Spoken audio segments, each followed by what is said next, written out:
no mercado. Uniol Uniformes, Rua Aurora, 532, Vila Tibério. Telefone 3625-6767. Para aprender a falar, você não precisou de pretéritos imperfeitos. Não precisou de críticas, nem avaliações. Precisou de estímulo, de cuidado, de alguém que respeitasse a sua essência. Em pouco tempo, falar já fazia parte da sua vida. Existe um lugar onde os livros não têm palavras, mas são cheios de ideias. Na Parque, você fala inglês da mesma forma que aprendeu português, naturalmente. Descubra o Inglês Parque.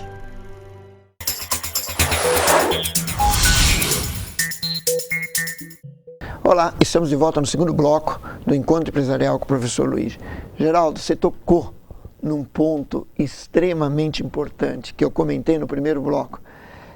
Isso dos gestores ficarem 12 meses numa empresa, 2 anos no máximo, 24 meses na outra, já estão trocando porque é trocando. Então não cria raízes. Isso é ou não é prejudicial? Olha, professor, isso é prejudicial, mas vamos falar de pesquisas? Vamos. Foi feita uma pesquisa com 800 800 executivos, tá? E 51% dos executivos querem sair imediatamente da organização que eles estão. E nós estamos falando de empresas médias, empresas grandes e multinacionais. Mas por que eles fariam isso? Perdeu a vivacidade, perdeu a sequência dos negócios, os executivos não enxergam mais um futuro dentro da própria organização, mesmo que seja uma multinacional. É aquela história, nós falamos muito, mas fazemos pouco. Cada vez mais o executivo está indo para uma linha de sistemas e não dele poder fazer a diferença. Esse giro dentro da organização, ela é muito complicado, professor. Então, nós ficamos muito retidos a isso. E nós temos, por outro lado, também, o mercado puxando, sedento de líderes. E esse é o grande problema. Esse giro aí para 5 anos, 3 anos, 2 anos, não é só uma questão do executivo. É uma questão da empresa também não encontrar líderes no mercado, mas é o que nós chamamos de líderes inspiradores.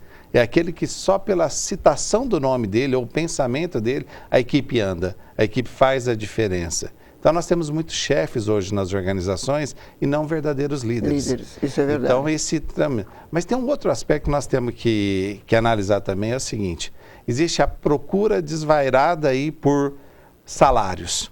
Isso existe também. Existe o carreirismo de vários executivos. Mas como fica? Imagine eu, como gestor de um RH, pego um currículo e vejo, caramba, essa pessoa ficou tanto tempo nessa empresa, tanto tempo nessa, tanto tempo nessa, tanto tempo nessa, tanto tempo nessa. Você fala, pô, mas o cara não fica. Então, você vai investir nele, a hora que ele estiver pronto, ele pega e troca. A pergunta atual é o seguinte, professor. Qual é o resultado que ele deu durante esse período? Isso é muito importante. Ele pode ter ficado 1 ano lá e ter reduzido 5%, 10%, 15% num custo. Ele pode ter aumentado a produtividade em 20%. Então depende muito mais também, que é o outro lado positivo da história, é o quê? A velocidade e a efetividade de cada um dos executivos. A eficiência que ele fez. Sim, exatamente. Porque o executivo ele pode fazer uma coisa que ele deixa uma herança para a organização. Então depende muito da metodologia e do estilo dele também. Nós não estamos aqui falando daquele que fica pingando de empresa em empresa, que também tem muito no mercado. Isso. Aquele executivo que não deu resultado numa empresa e vai para outra e fica procurando constantemente e vive um mundo de ilusão. Ele não vive um mundo real. Uma das coisas do Nine Box que nós citamos aí no bloco anterior é resultado.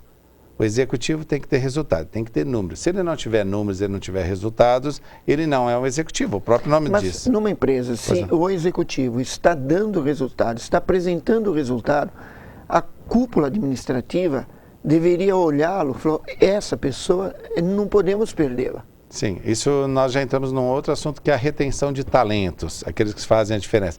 Mas o senhor há de convir comigo que se ele é um talento, ele também é concorrido pelas outras organizações. Então, o assédio em cima desse executivo também é muito grande. Nossa, isso me lembra quando eu coloco na palestra, há quanto tempo você está na empresa? Eu estou tanto tempo. Tá. Já apareceram oportunidades? Há muitas. Por que você não aproveitou essa oportunidade? Talento, todas as empresas procuram. Sim. Existe até uma equipe, exato. Por isso que eu falo, demore para contratar e seja rápido para demitir, né? Ou disponibilizar no mercado. Quando nós falamos, o senhor citou aí o que os RHs podem fazer, né, para reter esses talentos, como é que funciona, o que dá para fazer aí? Nós passamos uma época aí, que nós tínhamos, só há alguns anos, nós tínhamos o verdadeiro departamento pessoal nas organizações, depois evoluímos para o RH, para treinamento, preparação de pessoas, depois fomos para o RH estratégico, que aí já tem a visão da empresa como um todo, os planos de sucessões, a organização da empresa, e hoje em dia nós entramos num outro patamar de RH, que é o RH de negócios, que são unidades de negócios dentro das organizações. Por quê? Porque os talentos precisam enxergar cada parte, cada departamento da empresa como unidade de negócios que ele pode agregar valor, pode crescer. Aí nós entramos o quê? O RH trabalha com o Job Rotation. Então ele prepara o executivo para rodar em vários setores para poder ter o crescimento profissional e o conhecimento, novos desafios. Isso segura muito os executivos. Os executivos permanecem na organização. Claro que nós temos aquela base, né? Tem que ter um ambiente excelente de trabalho, o reconhecimento. E quando nós falamos de executivo de ponta, aqueles que inspiram, eles não ficam na organização simplesmente pelo salário, eles ficam pelo que eles podem realizar. E pelo reconhecimento que a empresa tem em relação a eles. E tem um detalhe, professor, que é interessante. Eu conversando com um amigo aí há pouco tempo, ele me dizia o seguinte: Geraldo, eu preciso ter o reconhecimento. Sim, mas eu também preciso que a minha empresa consiga reconhecer a minha equipe toda. Porque se a empresa não consegue reconhecer a minha equipe toda, fica faltando alguém, eu fico manco. E se eu fico manco, eu também não consigo girar as coisas, não evolui, né? Então tem que dar um jeito. Claro que isso é uma função do executivo, de organizar isso, dessa liderança inspiradora, tá? Mas é importante que a empresa também crie um ambiente favorável para isso. Não é aquele ambiente de camaradagem, de amizade, não. O que essa pessoa pode agregar de fato para a organização e que ela seja comunicada, que sejam colocadas metas, que sejam aliados os objetivos das pessoas com o objetivo da organização. Parece simples falar isso, né, professor? Parece simples. Então, isso é uma coisa assim, é um livro. Está lá, você pode ler, pode fazer.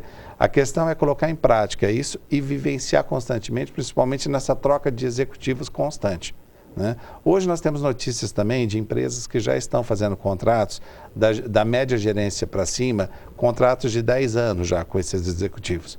Por quê?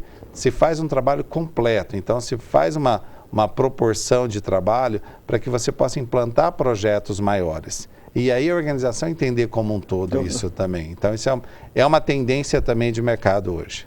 Você esteve ontem comigo assistindo até uma palestra minha, né? E no início da palestra, você deve se lembrar que eu fiz a colocação que o maior patrimônio que a empresa tem são as pessoas. Você lembra? Eu falava assim, ó, a empresa tal, essas paredes aqui, daqui a um ano elas estão sujas, daqui a um ano Agora, e as pessoas? Se ninguém vir trabalhar, a empresa não funciona. Eu lembro a sua frase, né? Então, você quer saber o valor das pessoas, é só elas não virem trabalhar. Exatamente. Na sua palestra de ontem, o que eu achei muito interessante foi na hora que nós falamos do hidrômetro, né? Que não é o relógio, eu lembro aí da citação. O hidrômetro de água, né? Lá do nosso dia a dia, da nossa casa lá. O senhor fala assim, meia-noite você vai lá e fecha para saber se está gastando muita água ou não está, ou se tem vazamento.